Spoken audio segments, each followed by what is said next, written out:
Hey, yo, Chicago. How you doing, bro?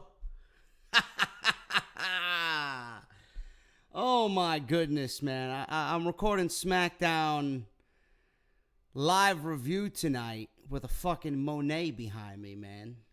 I got a fucking Monet painting behind me. Oh, my goodness. Oh, my goodness, man. Landed in Chicago.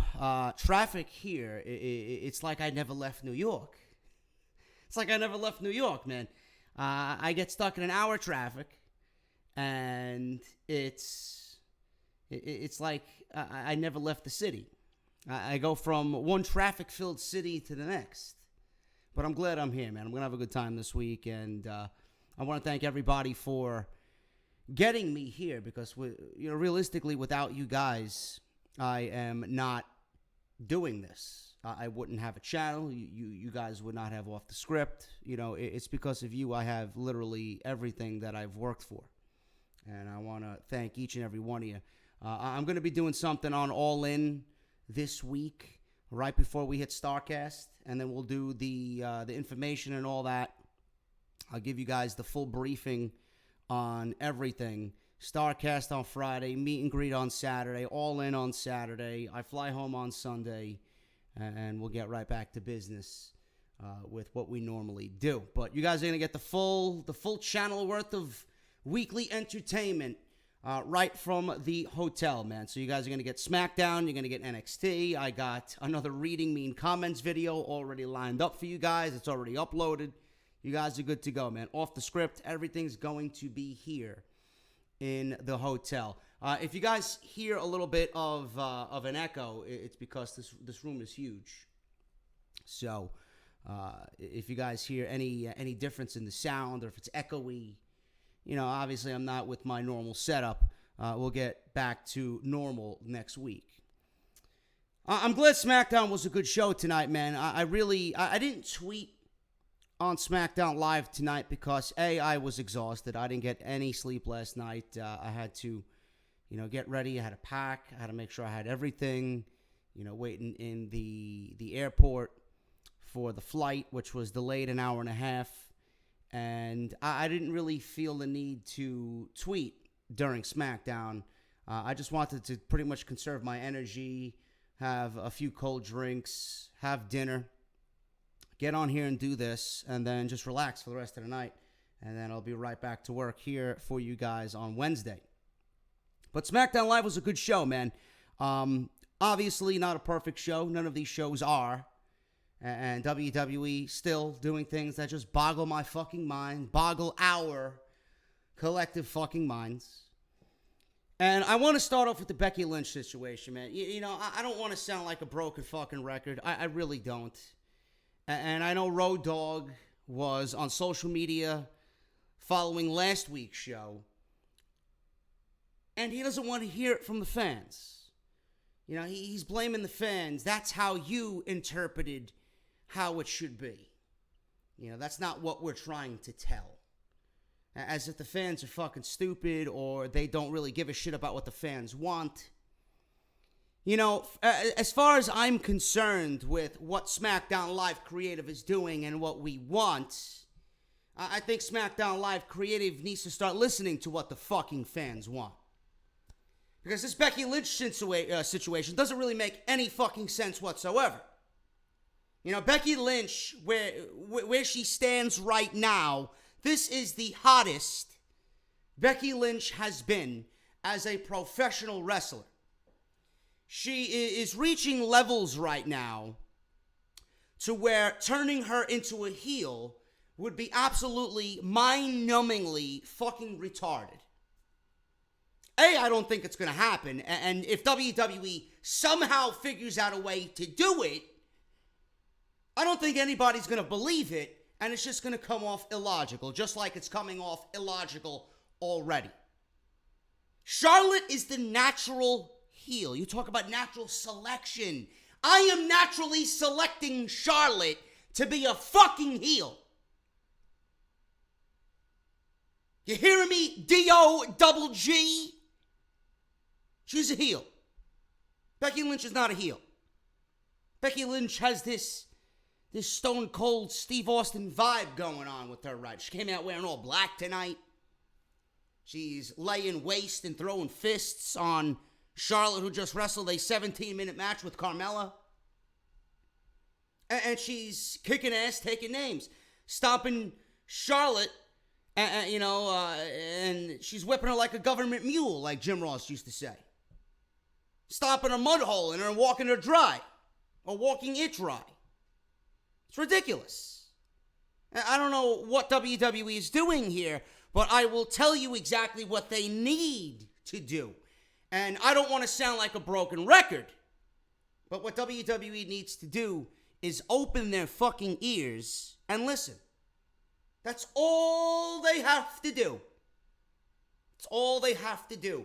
It may seem like the fucking most difficult task for WWE to do because we as fans are fucking imbeciles to them. We don't know shit. If we're not in the business, shut the fuck up.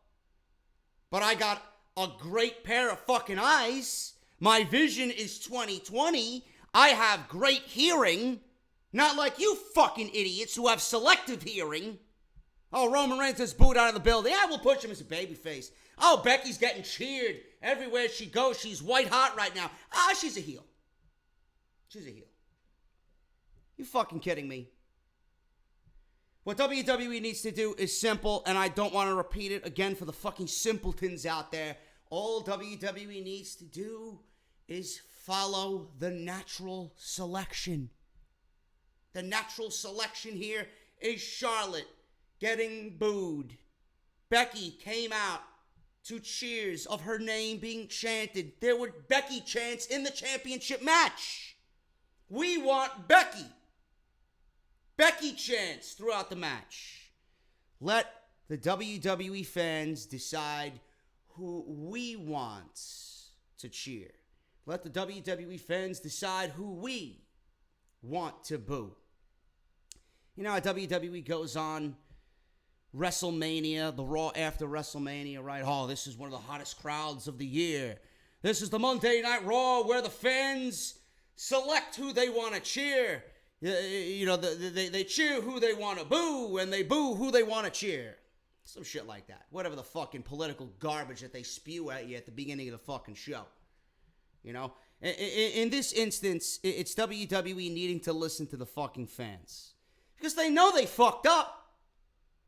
They know they fucked up. I don't even know what the fuck's going on half the time anymore with this and Braun Strowman, Roman Reigns, and The Shield. Please just listen to the fans. It's not that fucking difficult. Becky Lynch is a babyface. Okay? Becky Lynch did not raise the hand of a villain. Now, Becky Lynch might have said some derogatory remarks towards the fan base, but WWE conveniently left all that shit out in their YouTube promo. Just days later when they uploaded it to their YouTube channel. But Becky Lynch, in my eyes, is still a heel. Not even with the reaction that she's getting. That's to the side. It's just a natural way of doing things. There's no reason for us to boo Becky. There's none. She hasn't been shoved down our throat. She hasn't done any villainous-like acts. She hasn't shit on the fans. She has never teamed with a fucking villain or a heel and done heel-like things. She's never cheated to win. Why would we boo this woman? Why would we ever want to see this woman not win? The natural order of selection here is to let the fans cheer for this woman because this woman has been tied down and held back for 2 years. If WWE thinks that is not going to get a reaction in a positive way, then I don't know what the fuck these people are doing running a wrestling company. Now, Charlotte, on the other hand, I'm seeing memes all over fucking Twitter with Charlotte's body and Roman Reigns' face. She's the Roman Reigns of the women's division. She's only where she is because she's a Flair. She only is 7-time women's champion because somewhere in the company, someone has an infatuation of making her just as great as her father with all the title reigns, right? But just as many times as you win them, you must have lost them as well. So how great of a champion is she if she's 17-time champion and lost it 16 fucking times? You know, it's more of what you do in that reign than how many reigns you gather and add to the resume. Let the fans choose this one, please. Please. I beg of you. And Becky came out tonight and challenged Charlotte for Hell in a Cell. I wouldn't even do the match at Hell in a Cell. I don't know why they are rush to get title match on Hell in a Cell Sunday. I would have absolutely waited. Me personally. You don't have to have every fucking title on the show. You know? We question why Sasha Banks, Ember Moon, Ruby Riott, Bayley, Asuka weren't on SummerSlam. We don't need to have Charlotte defend the title on a pay-per-view if she wants to take the pay-per-view off. We don't need to have Charlotte on Hell in a Cell Sunday. Why don't you wait towards Evolution? That's a little bit more important. Because this is the money match right now. This is the match that people want to see. Why are you going to give me that match at Hell in a Cell and then more than likely book it again at Evolution? Can't we just do a one and done situation? That's the way I see it. I don't know about you guys, but let me know what you think down below. Becky, right now, the natural selection of things is fans cheering this woman. WWE needs to correct this right now. She's already come out of her shell. She's already blossomed into this beautiful butterfly. Okay, this is no more timid, waiting for things to happen. Oh, it's okay, I'll get them next time, Becky Lynch. No, this is Becky taking the fucking Randy Orton by the fucking viper. Okay? Seriously, just use that visualization there. This is Becky Lynch taking Randy Orton by the fucking viper, fucking yanking that shit, and just fucking doing what she needs to do. Please, just let this thing play out. She is going to be hot, week after week after week. If WWE doesn't see this, then they are absolutely in the wrong line of work. The match with Carmella actually wasn't that bad. I mentioned to a few people who were texting me during the show, and I was thinking the same thing. It's as if Carmella has gotten less terrible in the ring. She's still terrible, but she's gotten less terrible in the ring. She has a decent match at SummerSlam. She has a decent match tonight against Charlotte. I'm not going to zing her on the in-ring skill. She's actually been somewhat competent in the ring. I didn't really give a shit about the match. Carmella was never winning this match because Carmella is no factor in what's going on with Charlotte and Becky Lynch. But it was a semi-decent main event that furthered along the story of Charlotte and Becky Lynch. That's all I will say about that. Carmella is still god-awful. I still fucking hate her with a dying passion. I don't think she needs to be in the ring. She's blonde and should not be in the ring. She should be on a swimsuit model, swimsuit edition magazine somewhere.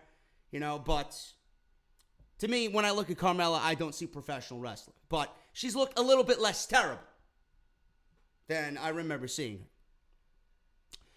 Samoa Joe. This man is a fucking national treasure. I mean, I don't know how you sit here this evening and not want to see this man again as WWE champion. This time, instead of telling Wendy Styles that he's coming home to tuck the kids into bed, that daddy isn't going to be home because daddy's already gone night-night. Now he's on the phone with Wendy Styles making plans for a fucking family barbecue. I mean, who does that? Who does that? Samoa Joe does that, motherfucker. And Samoa Joe, we have 3 weeks left to go in this feud. If Joe is going to continue this mind games, just fuckery with AJ Styles, I don't mind Samoa Joe winning the WWE Championship at all. Now, I've been mentioning, and I haven't heard a single fucking soul in this community mention, you know, my way of thinking. WWE needs to start getting ready for Survivor Series. Okay, you got to line up your champions. Roman Reigns is the Universal Champion on Monday Night Raw, unfortunately. We got AJ Styles on SmackDown Live. Now, what do you do here? What do you do here? You got a few different ways to go about it. You can give me the AJ Styles Roman Reigns match. I wouldn't mind seeing that again. It's just another roadblock for AJ Styles on his way to breaking CM Punk's WWE title reign days held. You could do that. That's the safe bet. WWE could do Samoa Joe versus Roman Reigns. WWE could book that. Samoa Joe can win the WWE title at Hell in a Cell. He could go on to Survivor Series and go one-on-one with Roman Reigns, getting his win back from earlier this year. I wouldn't mind that at all. It's a non-title match. The Universal Championship's not on the line. Samoa Joe versus Roman Reigns with Joe going over would be brilliant for WWE to do. Or you could do Braun Strowman beating Roman Reigns inside Hell in a Cell. And we could get Braun Strowman versus Samoa Joe at Survivor Series. Another intriguing match that we have not seen yet one-on-one on pay-per-view. I think they went one-on-one on Raw at one point last year, right before SummerSlam. Correct me if I'm mistaken, please. So I know somebody will, because, you know, it's very difficult to follow and keep track of what's going on with this fucking company, especially on Monday Night Raw. I want to immediately forget Monday Night Raw ever happened when the clock strikes 11. I'm not thinking about Monday Night Raw weeks after it happens. I barely want to watch it this coming Monday. But you got to start thinking about that. And if you go the route of doing Joe Styles at Hell in a Cell and having Joe win, because, again, I'm going to say it, I don't know how you don't give this man the WWE Championship with the body of work that this guy is giving you right now. Have Joe win the title at Hell in a Cell. Whether it's in a Hell in a Cell or not, I don't know. I don't know why you wouldn't put that match in Hell in a Cell, but you opt to put Jeff Hardy and Randy Orton inside Hell in a Cell with nothing on the line.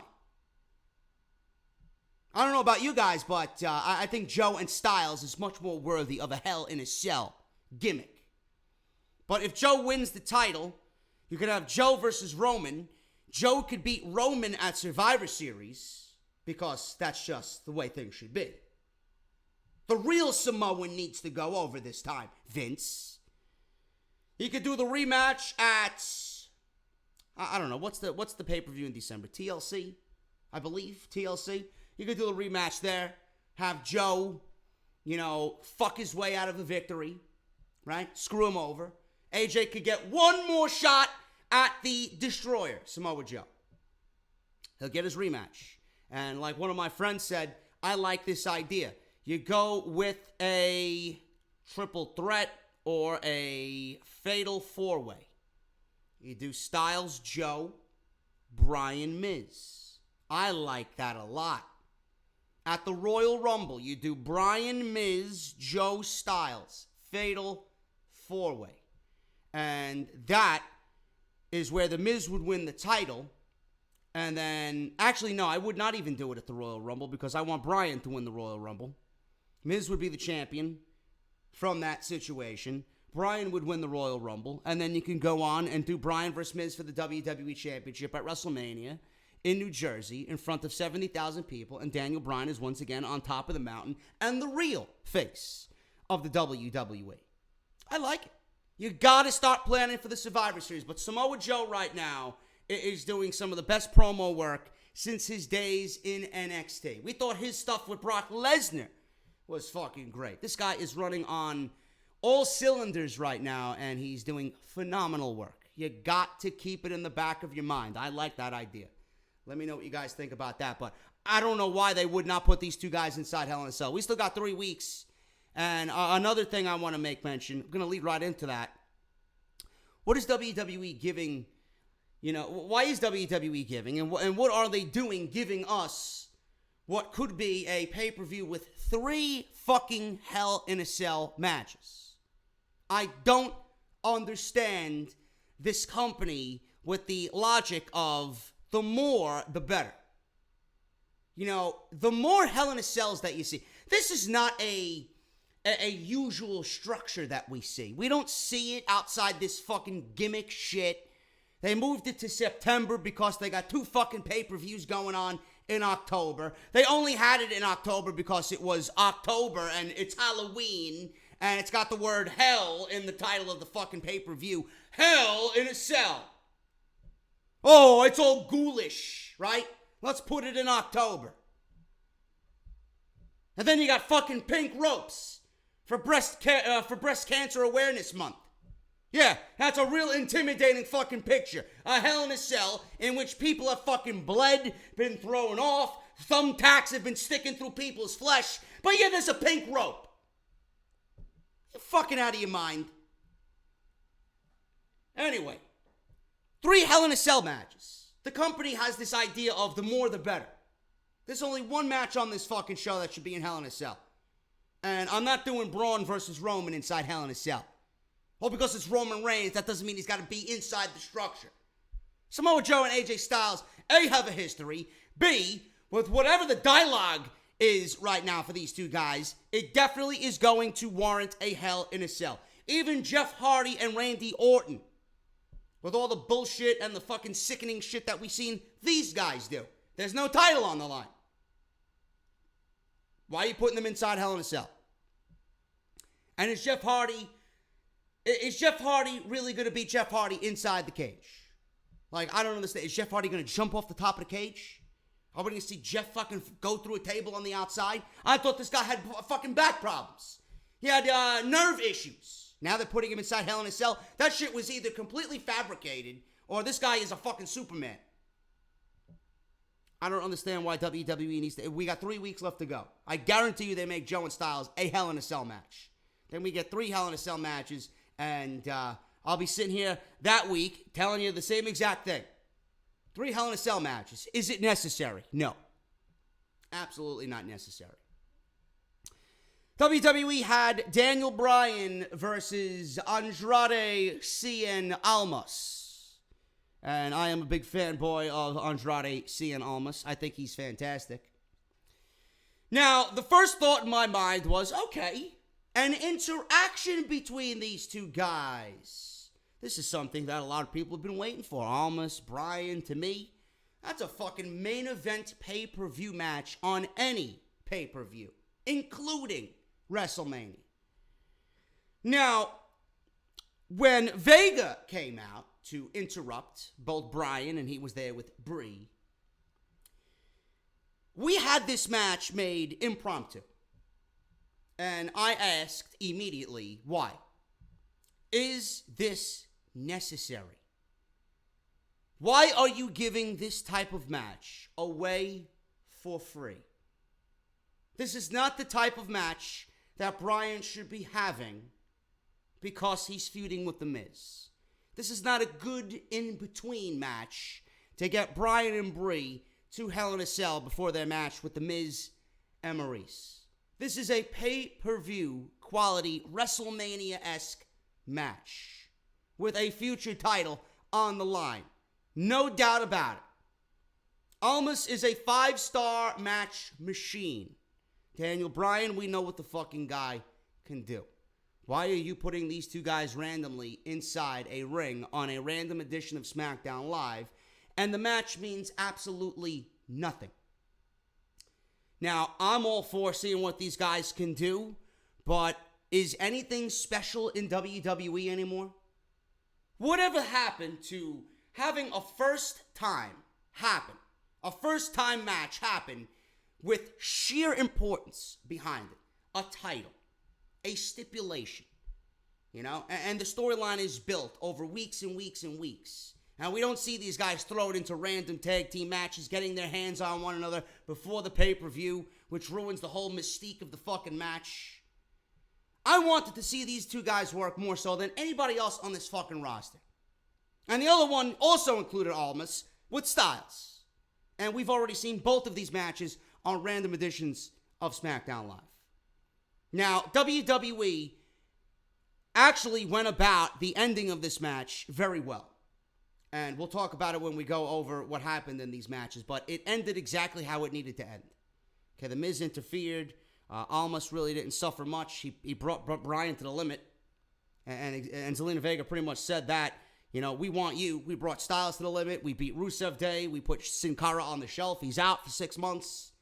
You know, we want Daniel Bryan on SmackDown Live.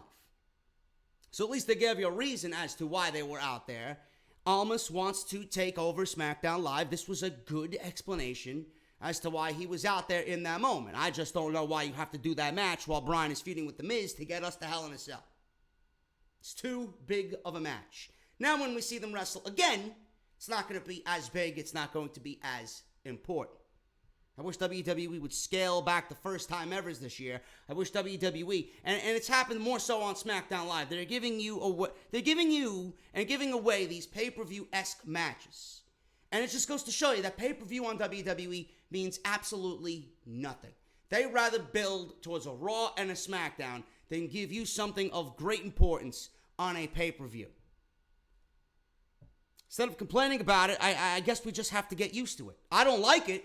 I would have never booked this match tonight, but at least WWE didn't have Almas lose clean, which I thought they were, when he was in the yes lock tonight.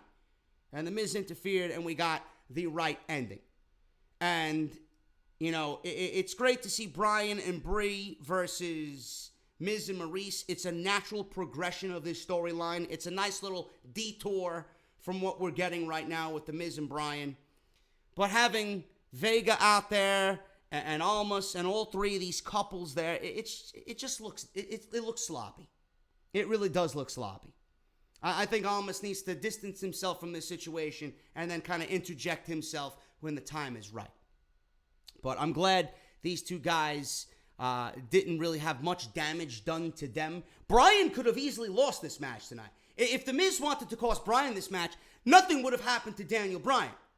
Now, if Almas lost, then it would have been a little bit more of a detriment to Almas. Almas cannot be losing. Almas should not be losing anymore. Bryan could take a loss, because ultimately he's going to win with Brie Bella at Hell in a Cell. And then they have their one-on-one match, again, at the Australian Super Showdown, which is for a number one contendership for the WWE Championship. And then WWE could do what I did here and discuss with you with the WWE Championship.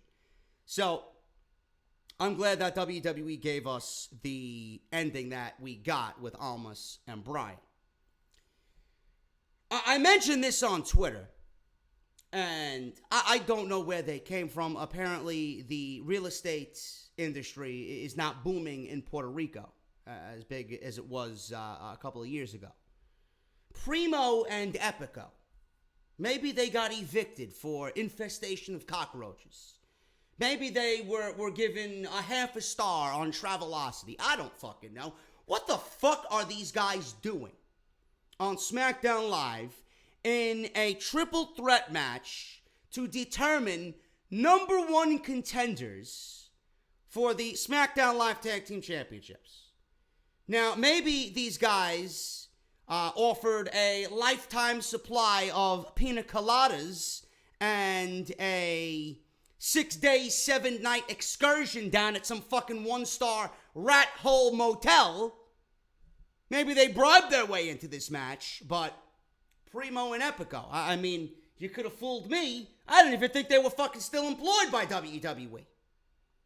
And God knows they didn't get no fucking reaction. I don't even think Toronto knew who the fuck they were. Come on now, you gotta do better than that. You got to do better than that. You got other fucking teams that you could put into this situation. You got the club, you got the Colognes, and then you got the bar. Can you at least make it unpredictable? The club has been dead since their arrival in WWE since New Japan Pro Wrestling. Do you want to know why they died? Because WWE didn't take my advice and book them the way that they should have been booked as heels coming into the WWE, invading from rival Japan. No, but I'm the fucking idiot who doesn't have a good mind for the business. That's the way I would have did it. And all of a sudden, they come in, they make a hot splash against the Usos when they debuted, and They pretty much died right after that. These guys should be on top of the tag team world. All Carl Anderson cares about is his hot Asian wife and his fucking 12-pack abs. That's all he gives a shit about. This match was predictable from the time the bell rang. The Bar ended up winning this match. And then WWE, instead of giving us a fucking team that you could throw into the mix that could be an underdog Cinderella team, why aren't we using R-Truth and Ty Dillinger as a fucking tag team? I ask you this in all seriousness. They have a great makeup. They have great personality. They have charisma. It looks like they gel very well together. No, but we're getting the fucking colognes. Make mine a fucking triple with that pina colada, motherfucker. I don't want to see these guys in the fucking ring. Get them off the fucking television. Get them off the fucking product. They don't belong there, let alone a fucking number one contenders match. And don't tell me that I'm a hypocrite. Oh, JD, you want different teams to get a chance, man? No, I want teams to get a fucking chance that deserve to get a fucking chance. What have they done and what have they worked for to be put in this situation? Nothing. Absolutely nothing. And what is with these triple threat matches? This is the same fucking way that we decided the last pay-per-view who would challenge for the tag team championships. This is how the fucking New Day got to fight the Bludgeon Brothers at SummerSlam. And then they're calling this shit a tournament. This is not a fucking tournament. If you want a fucking tournament, maybe you should make it an open invitational fucking tournament. Maybe you should include the fucking Withering Division on Monday Night Raw. The Ascension ain't doing shit. You got the Revival feuding with fucking B-Team, B-Team. No, no, no. I don't know why I can come up with these ideas off the top of my fucking head, and WWE is giving me 2 sets of triple threat matches, and then the winners of these 2 triple threat matches fight the week before Hell in a Cell, and then we get an impromptu tag team title match. That's your great plan, Mr. D.O. Double G. Come on, bro. You gotta be a little bit more creative than that. And then next week, we got Sanity. We got Rusev Day. Oh my God, they're putting Rusev Day in this tag team quote-unquote tournament. The Usos, Rusev Day, and Sanity. Now, that's a little bit more unpredictable. That's a little bit more unpredictable. But who is WWE going to go with? Are they going to go with the Usos because they're safe? Because we know Sanity's been fucking dead since they arrived on SmackDown Live. Rusev Day, if they didn't push Rusev Day when they were at the peak of their fucking Rusev Day gimmick as a tag team, you think they're going to push them now? I rest my case. Probably going to end up being the Usos versus the Bar, and then we're probably going to get the Usos going against the New Day at Hell in a Cell. Why? Because they went at Hell in a Cell last year. WWE is going to book the rematch of all rematches at Hell in a Cell. And you know what? They'll probably put that inside Hell in a Cell when it doesn't even call for it. Just because they did it last year. Come on, bro. You gotta be a little bit more creative than that. I'd love to see the Bar. I'd love to see the Bar. And I love the Usos, man. I think they're great. But they ain't the same Usos that we seen just a year ago. I'd like to see the Bar win this thing. I'd like to see the Bar versus the New Day. It's different. It's fresh. And it's not the same thing that we've already seen fucking 17 different times already. Let's do it. WWE, you know, if they really want to find competition for the New Day, and they want to come out and invite King Booker on SmackDown Live, and coronate them as five-time SmackDown Live Tag Team Champions, or Tag Team Champions in general. I think it's 3 on Raw, 2 on SmackDown. Then they should have an open invitational. Booker T should have came out and had a SmackDown Open Invitational. You know? And he should have been the one to coronate the fucking tournament. 8 teams. Have it be an open invitational. You know, include teams from NXT. Include teams from Raw. Give everybody a legitimate shot. I'm still waiting And I'm getting off track here because I love tag team wrestling. I'm still waiting for WWE to do the Dusty Classic the way it needs to be done. In the same way as they do the Mae Young Classic. In the same way that they did the Cruiserweight Classic. I love to see it. 32 fucking teams from around the world. Teams from Raw who aren't being used, or teams from NXT, teams that you're going to go out and get and eventually sign to come on into the WWE. Bring in the Briscoes, bring in the Bucks, bring in whomever, man, from the UK scene. I think it'd be great. Bring in LAX from Impact Wrestling.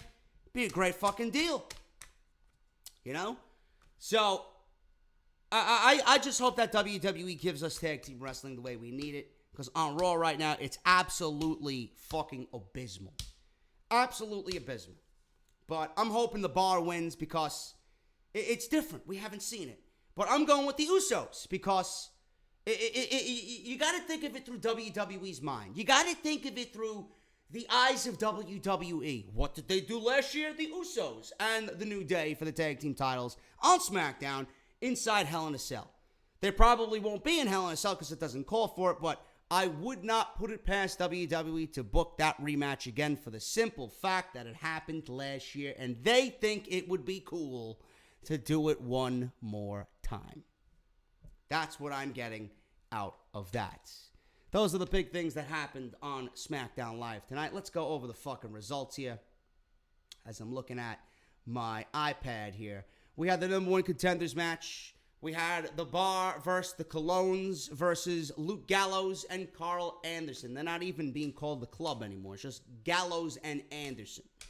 So on top of that, they didn't get no entrances. They didn't get no fucking... They had their name taken away from them, you know? And they're a bunch of nobodies. They're a bunch of irrelevants on SmackDown Live. This match was pretty much self-explanatory, man. There was really nothing in this match that even warrants me even going over it. We had Primo tagging in here. He comes off the top for a 2 count, and that was on Cesaro. Sheamus runs in, but Gallows and Anderson clean house. They go for a magic killer on Primo, but Epico breaks it up with a backstabber to Anderson. Sheamus comes in, gets hit with a double backstabber by the Colognes. Cesaro tags himself in, takes out Gallows while Sheamus stops the Colognes on the outside. Cesaro covers for the victory here, and the Bar go on to win a very uneventful triple threat match to advance in this tournament to try and become number one contenders for the New Day's Tag Team Championship. Paige is backstage, and she was watching this match, and Rusev, Aiden English, and Lana come walking in. Paige announces that the second triple threat match, which I just told you guys, is Rusev Day, the Usos, and Sanity. Now, the winners will face the Bar to determine the number one contenders for the New Day. Rusev praises Lana, and he's all ready to thank Lana for getting Rusev Day this tag team title match. And Lana said, "It wasn't me." And then Aiden English steps forward, and he says it was him. They are back on the same page for now. But, again, you got the Aiden English storyline, which is not done by a long shot. He'll probably end up fucking this match up for Rusev. And if they didn't push Rusev Day earlier in the year, when they were white hot as a tag team, why do you think they would push them now? I don't understand it. I really don't understand people's logic here. I'm going with the Usos to win this thing. You think Sanity's going to... Listen, Sanity, out of all three of these teams, Sanity is the absolute 100% right choice to win this match. Even though they haven't done shit. I don't want to be hypocritical, but if someone deserves a fucking opportunity, it's Sanity. But how much of an opportunity are they going to get with 1 week of build towards a tag team title match for the New Day? It's just throwing teams together and putting a tag team title match on a Hell in a Cell pay-per-view because you feel the need to do one. There's nothing developed there. There's no drama. There's no back and forth. There's no intrigue. There's no storyline. There's no formula there. There's no feud there. What is the dissension between those two teams or any of these teams that come out of this tournament against the New Day? It's just putting a team together to fight the New Day for the sake of getting it on a pay-per-view, which will probably end up being on the pre-show anyway. Anyway, I'm going with the Usos, but People are going to go Rusev Day. I'm not going Rusev Day, man. And Sanity is the right choice to definitely win this match, but probably not. Jeff Hardy's in the ring. Hardy is addressing Randy Orton. Randy Orton has an obsession over him lately, he says. Jeff admits Orton has got inside of his head and messed him up. Orton even made him think he can fly. I think Randy Orton's got that LSD effect on Jeff Hardy, apparently. As long as he doesn't end up looking like he did at Sting. What was that again? On Victory Road? Against Sting, when he came out all drugged up and Eric Bischoff had to stop the match. As long as he don't feel like that or look like that, we're good to go. So we see the video package again where Randy Orton sticks his finger in Jeff Hardy's earlobe. And Jeff feels like he is reborn. He is reborn. And he feels like Jeff Hardy of old. Jeff says this is just the beginning. He calls Orton to the ring to finish what he started. Orton mocks Jeff and says he's not finished working on him. Orton says this version of Jeff that people adore is what he's going to take away. The career is going to end, says Randy Orton. Orton says to do this, he must leave Hardy in the ring with broken bones. Orton says Hardy didn't really think he would get in the ring on Jeff's terms tonight. Orton then shits all over Canadians in the crowd and calls them stupid. Orton goes, because that's what a great heel does. Orton goes on and addresses Hardy that, listen, you need to be very careful of what you do here because I am the most violent man in WWE and a threat. And he is the most dangerous three-letter term in all of wrestling, RKO. Hardy says Orton is going to hell and he's taking him there with him. Jeff announces that their match will be inside hell in a cell as Jeff Hardy gets delete chants ringing out in the Toronto sky. So we get that match at Hell in a Cell. Meanwhile, Samoa Joe and AJ Styles is not booked yet inside the structure. Again, I don't know why. Renee Young is backstage with Trash Mella, who's made of Monopoly money. She ain't made of money. She's worth 0 dimes, like Enzo would say. Renee Young is backstage with Carmella, asking if she's afraid of the buzz leaving her and going to Charlotte Flair or Becky Lynch. First of all, Carmella had no buzz to begin with. The only people that were buzzing about Carmella was the fact that she fucking sucks in the ring. Carmella isn't worried and points out how Flair never pinged her at SummerSlam. You're lucky I didn't have too much of a negative stance on that match. Carmella says she's defeated Flair twice. Carmella has defeated my insomnia several times. More than twice. Good on you. Carmella says she's defeated Flair twice and will complete the trifecta tonight. I would be lucky, and we would be lucky, if Carmella knows more than 3 moves. She goes on and says Becky and Charlotte are chump change. Carmella is nothing but couch change. And if you dig in your couch right now and pull out a whopping 8 cents, Carmella is less valuable than that 8 cents. Mella is money, she says. She walks off, and in comes R-Truth. And I want to see more of R-Truth. I'm saying it again for another fucking week. I want to see more of R-Truth, man. I just feel like he's reborn. He's refreshed. I want to see more of R-Truth here. Truth says when the time is right, the truth will set Carmella free. I've been speaking the fucking truth on Carmella for 6 months now. The truth has definitely not set Carmella free. I've been speaking the truth on fucking Roman Reigns for 4 years. Where the fuck is that truth? Motherfucker. Anyway, moving on. Naomi versus Billie Kay. Do you care? I don't. I'm lucky if I've seen 10 seconds of this fucking match. Billie Kay wins. Hey, Naomi, what's the matter, honey? Go back to catering. Seems like you're the VIP over there. I don't know what happened to Naomi, man. They have this... Didn't she win the Battle Royal at WrestleMania? Yeah, some good that did, right? All the fucking hype that built. Fuck out of here. Billie Kay wins with a roll-up. Anyway, Daniel Bryan is in the ring. We get Daniel Bryan talking about The Miz and the mixed tag team match. And Brie was going on about how she's got a better right hand than The Miz. Almas comes in, and he's speaking Spanish. I don't speak Spanish. I am not even going to attempt to try and translate what he said. And he was getting the what treatment. So, fuck you, Toronto. Bryan says he would love to make this match official, but unfortunately he is no longer the general manager. We got Paige coming out, and Paige looked like, I don't know if she was actually breathing heavy or if she was run. I don't know why she was out of breath. Unless Xavier Woods got his hands on her again. I don't know. Or maybe Brad Maddox is somewhere in Canada. I don't fucking know. You know? I'd love to see Brad Maddox back as the general manager, man. I think that'd be fucking great. I don't know. Anyway, I don't know why I'm talking about fucking Brad Maddox here in 2018. Anyway, Paige comes out. She's all out of breath. She's like, my office is in the back of the fucking building. I had to run all the way in high heels. Whatever. I heard a nasty rumor about Paige possibly being reprimanded because she got too drunk on her birthday in New York City SummerSlam weekend. Apparently she was stripping clothes off her friends and rubbing her face in their breasts. Some shit like that I fucking heard. Some ridiculous shit that Vince McMahon's gonna fire Paige over this nonsense. Let the fucking girl celebrate her birthday. She ain't a fucking in-ring performer. You took that away from her. She can't do that anymore. She wants to shove her face in her friend's fucking tits. Why the fuck not? I don't know.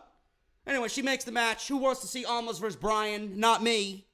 Not on a random edition of SmackDown Live, but I don't book the show. She calls for a referee, and out comes a referee. Bryan versus Andrade Cien Almas. The ending of this match was fan-fucking-tastic. This is awesome. Chance we're going off. Almas goes to the top for a moonsault. Bryan gets the knees up.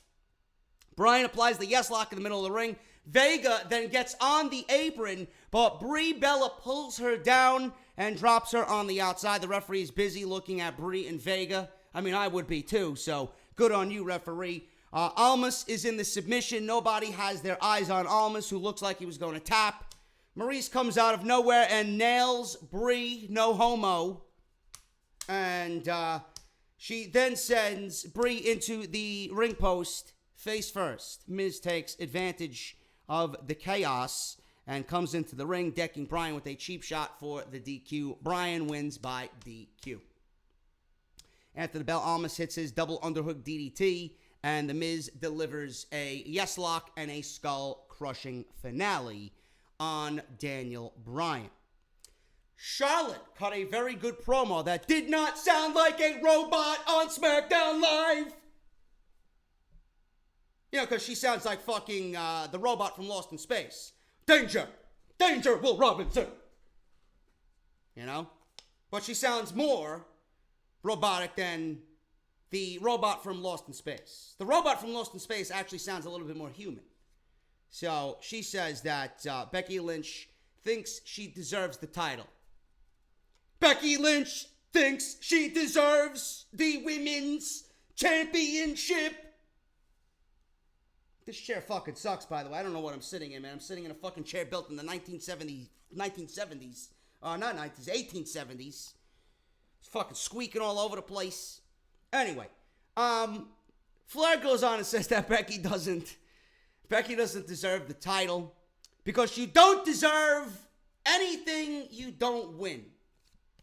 I didn't understand that line. I mean, any one of us could say, you know, Charlotte doesn't deserve the women's championship. What the fuck did she do? She beat someone who can't even give you a fucking half-a-star match. Yeah, she's the women's champion.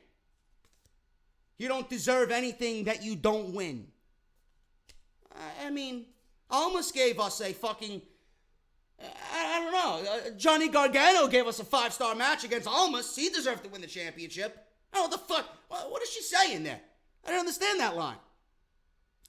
Flair won't apologize for busting her ass, she says. What, the ass that she... Oh, never mind.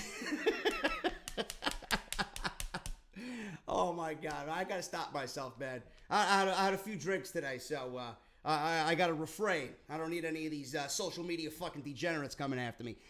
She won't roll over for anyone who tries to take that from her, even if it was her best friend. So Flair says Becky wants the spotlight, and after she runs through Carmella tonight, Flair is going to give Becky the spotlight. And I'm sure it will not be in a factory in which Charlotte Flair was properly put together. because she's a robot and all. I guess you guys didn't get the analogy. I don't fucking know. I just want to get the fuck out of here, man. I want to go to sleep. I'm fucking exhausted. Carmella versus Charlotte Flair was the main event. But before that, man, we got AJ Styles and Samoa Joe. AJ is in the ring, and he is calling out Joe for attacking him last week and putting him in the coquina clutch. Sounds like a fucking drink I would like to have at the bar downstairs. AJ Styles' wife, Wendy, and his daughter are now embroiled in this feud with Joe and Styles. AJ says Joe is good with the mind games because he has AJ right where he wants him. AJ goes on and on about how Joe isn't a real man.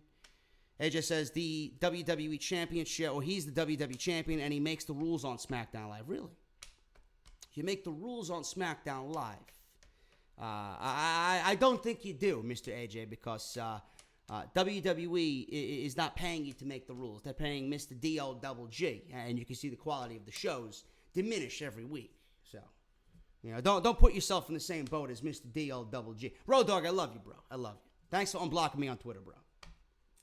Anyway, we got AJ saying he doesn't want to wait till Hell in a Cell. AJ calls Joe to the ring and says this isn't a threat, it's a demand.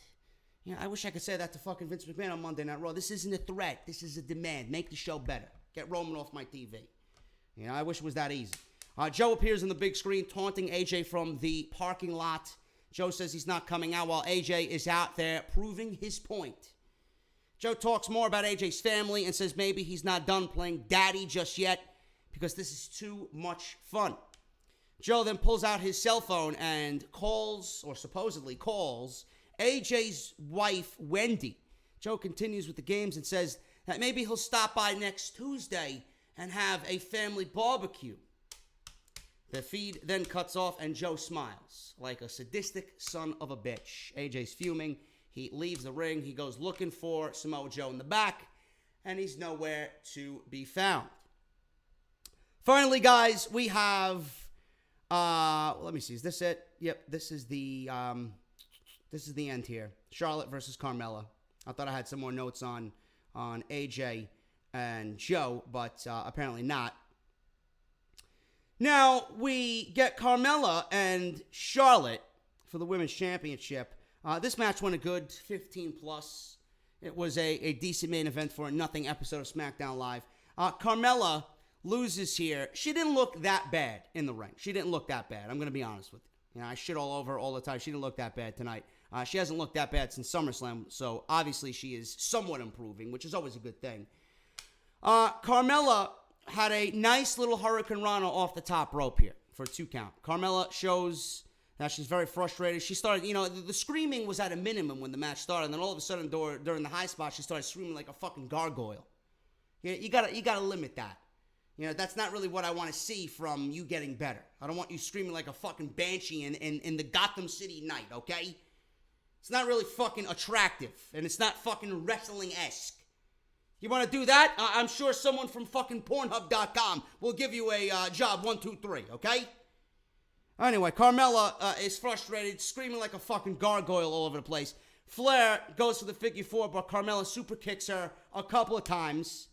Goes for a pinfall. Flair finally hits a spear, a natural selection. Flair then applies the figure 8, and Carmella taps out after the match. Becky Lynch is going wild. Starts fucking slamming fists into Charlotte's face, which looked terrible, by the way. It just looked really fucking terrible. Charlotte's selling to Becky Lynch was god-awful. And I want you guys to be very, very aware of that when you go back and watch this. If you have not watched this, if you're watching this first and then going to watch it, or if you're just going to go back and reference what I just stated here, god-awful. God-awful. She looked terrible. Her selling was terrible. Let's go Becky chants. Becky wanted a microphone.